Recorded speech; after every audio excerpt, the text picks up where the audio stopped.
Со премиера на филмот Чувари на формулата на Драган Бjelogrlić во Синеплекс, вечер завршува 8-то издание на фестивалот Кино Нова.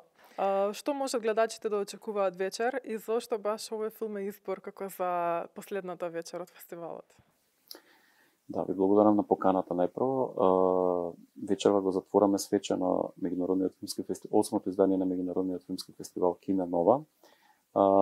Чувари на формулата не случајно го одбравме. Тој е всушност и дел од главната надпреварувачка програма.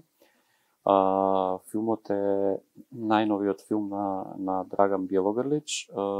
Инаку се вклопува во концептот на фестивалот. Ова е негов втор филм. И според мене и според фестивалскиот креативен тим сметаме дека овој филм се издвојува од сите негови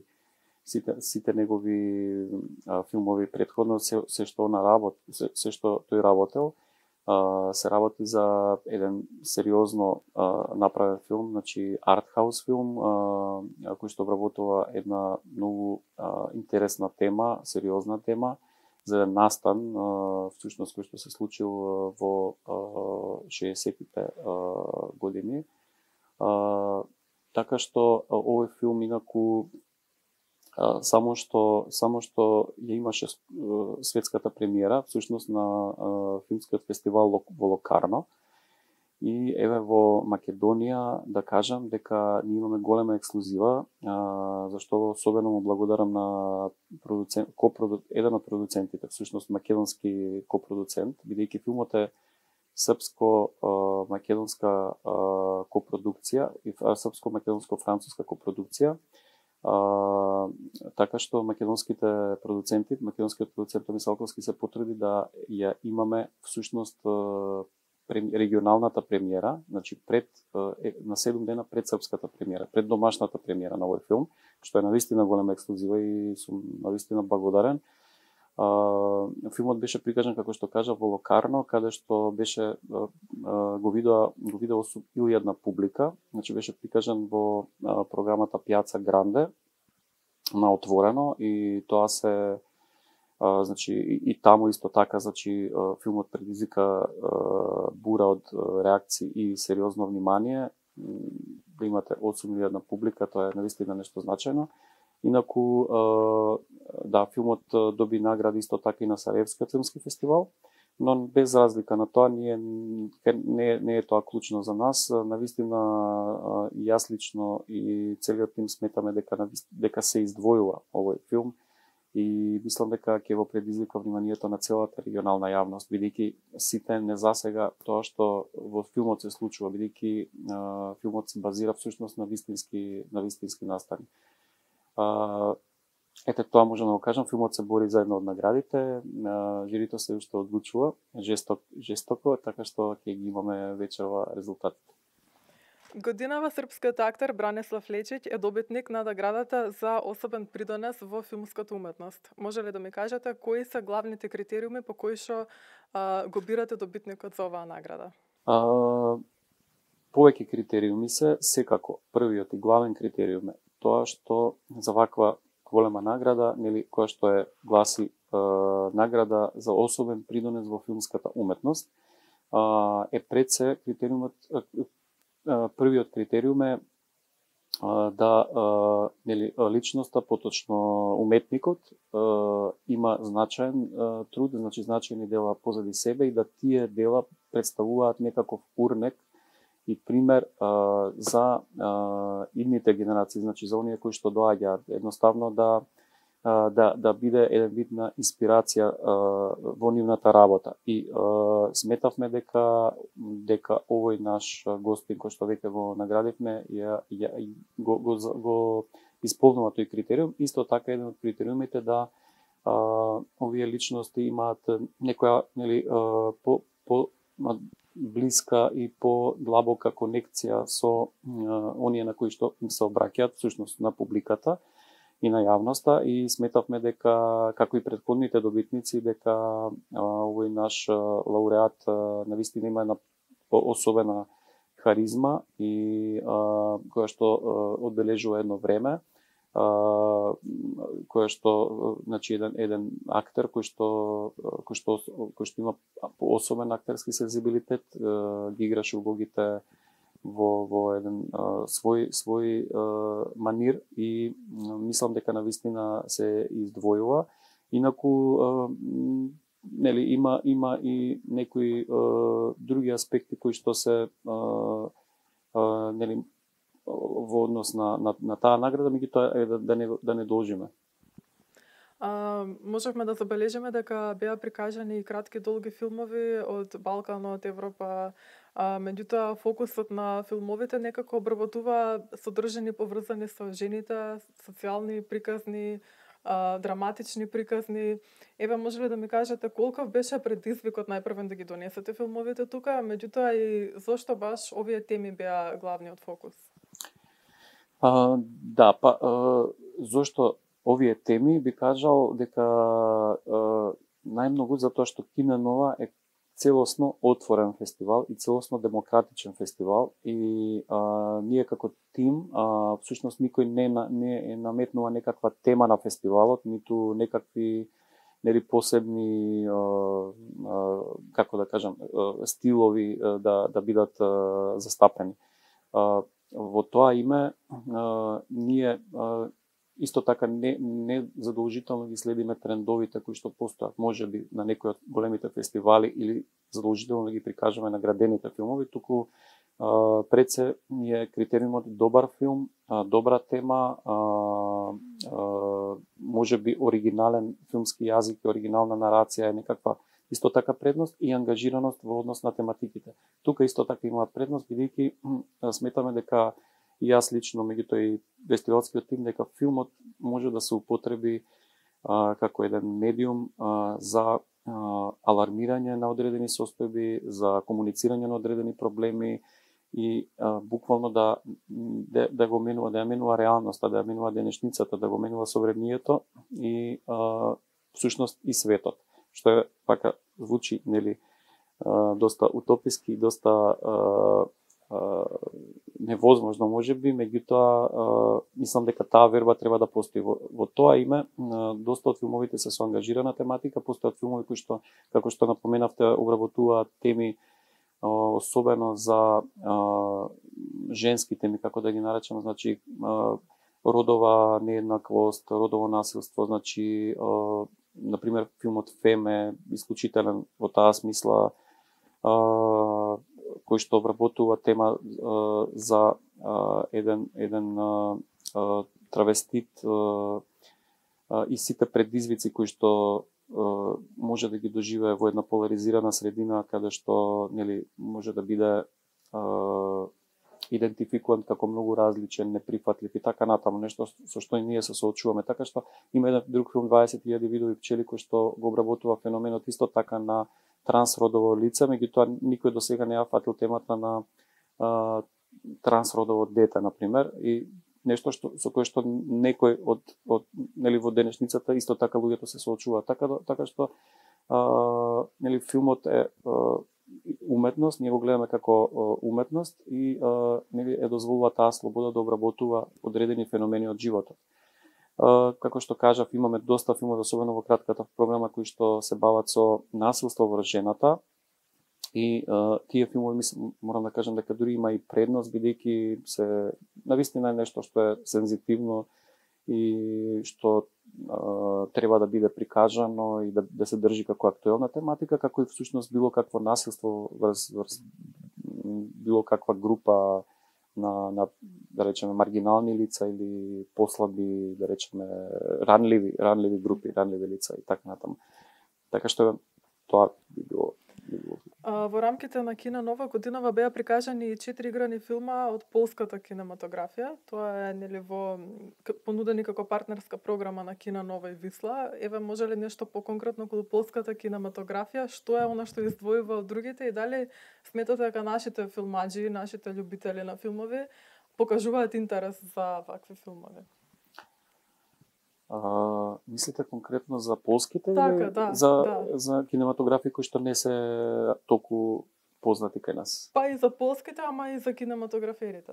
Така, Па да, полската кинематографија, мислам дека генерално во филмскиот свет, а и кај нас е доста позната, значи имаме големи авторски имиња од полската кинематографија, значи Зануси, еве, ние имаме еден од големите автори, тоа е Лех Мајевски и така натаму да не ги набројуваме. Нели, полската школа е навистина позната, особено во Европа. Полската филмска школа.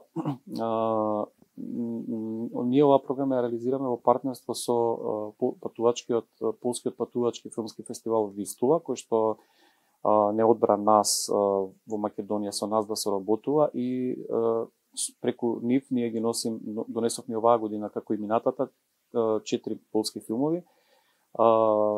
Еве, тие беа прикажани. Интересно е дека имавме гости од тие филмови. Интересно е дека дел од тие филмови се навистина популарни, дури се едни од најгледаните филмови на мрежата Netflix и имаат голем успех голем дистрибутерски успех, значи голема гледаност, особено низ Полска. Така што тоа е можеби интересно, бидејќи се сепак во рамките на арт хаус, значи на филмот како уметност, така што е многу интересно дека имаат сепак голем успех пред публиката.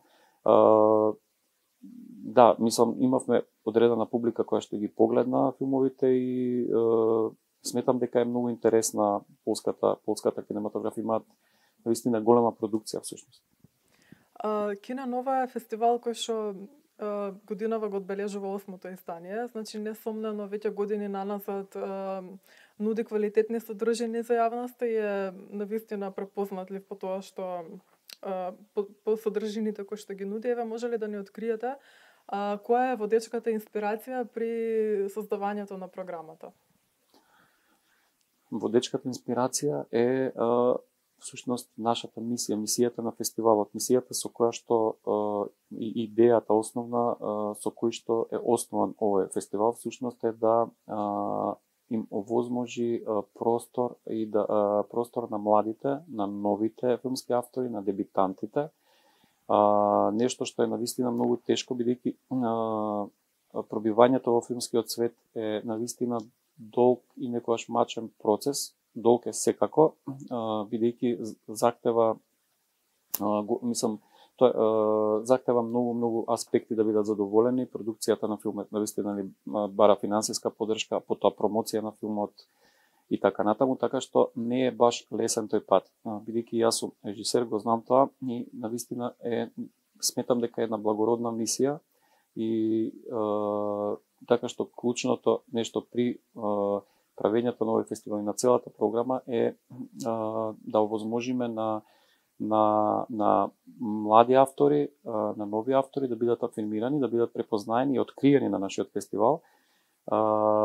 Нешто што во последниве години не е баш лесно, има хиперпродукција на филмови. Се продуцираат на сите страни на светот голем број на филмови и на нас ни пристигнуваат, така што да се пробие некој млад автор, некој име е навистина еден голем напор и една некогаш и среќа, зависно од темата и од условите и така натаму. И сметам дека мене она што посебно ме радува и секоја година се зголемува ентузијазмот при правењето на редното издание е потврдата од авторите, тоа ни е најзначајно, тоа што тие сакаат да дојдат и тие кои што биле на фестивалот и кои што сме ги промовирале и можеби добиле награда, повторно се враќаат со нивните нови филмови и сакаат да дојдат и особено го почитуваат и го ценат нашиот фестивал. Ете, тоа е клучниот мотив за програмата и исто така да во таа насока да промовираме и некои кинематографии кои што не биле промовирани. Заборавивме да споменеме дека оваа година представуваме кипарската кинематографија со 3 нови филмови, нешто што не било направено во Македонија. Ети тоа е една од програмските одредници на фестивалот Кина Нова. Така, уште едно прашање за крај. Оно што можеме да го забележиме е дека иако покажуваме потенцијал и капацитет за создавање на квалитетни филмски содржини, сепак како држава располагаме со многу ниски финансиски средства за реализирање на вакви фестивали. Еве, може ли да ми кажете колкав е предизвикот да се биде начело на еден ваков фестивал? Огромен. Да, огромен предизвик. Треба да имате огромна мотивација за да се соочите со сите турбуленции, буквално како еден брод или еден авион кој што патува на една многу тешка и долга дестинација. Тоа е секоја година. Да, во овие услови, особено, значи, постојано се случуваат некакви турбуленции. Имавме и ковид криза, нешто што директно ги афектира фестивалите, односно сите настани кои што се одржуваат во живо. Така што и тоа го пребродивме и организирање на фестивал бара навистина поддршка од општеството и поддршка од јавните институции. Нешто што јас можам да кажам дека го имаме, не можам да кажам дека го немаме, но оваков фестивал во ваков формат, голем формат како што е нашиот, захтева и бара многу поголема поддршка за да оптимално функционираат сите работи и да тимот комфортно се чувствува, нели, и да можеме да ги возможиме сите работи, да речеме, да можат да дојдат сите автори кои што посакаат да дојдат да ги представат филмовите. Така што нели, покрај финансиите и финансиската поддршка бара дефинитивно поддршка од целото општество, нешто што се надевам дека ќе го одржиме и ќе го надградиме. Сите фестивали во светот се прават со општествена поддршка, значи еве Сараевскиот филмски фестивал има значајна поддршка од сите локални институции во градот, од домашните компании и така натаму, така што сметам дека културата, а филмот како значаен дел од неа е особено важна во издигнувањето на едно општество и во тоа треба да придонесат сите субјекти, или особено за финансирањето и приватните компании, меѓуто и јавните институции. Се надам дека ќе биде подобро. Ние оваа година немавме никаков одговор од град Скопје, што е навистина жалосно. Град Скопје кој што ја доби кандидатурата за Европска престолнина на културата за 2028 година. И да не кажуваме нешто што сега се сетив со какви ние се предизвици се соочуваме оваа година, немајки објективно, немајки функционално артхаус кино.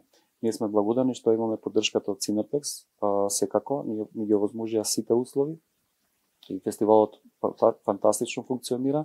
Меѓутоа сметам дека артхаус кината, поточно кинокултурата мора да добие стимул и да почне да заживува. Значи, нели, ние ги изгубивме скоро сите кино, оној прекрасен комплекс, кинокултура, киновардар. Еве и сега имаме нефункционални, и тие што ни се останати се нефункционални во техничка смисла. Така што огромен е предизвикот. Еве и ние го во такви некои услови го привршуваме во навистина убаво светло и сепак со еден помал тим направивме, мислам дека одлично и професионално, високо професионално издание. Ви благодарам за ова интервју. Благодарам и на вас.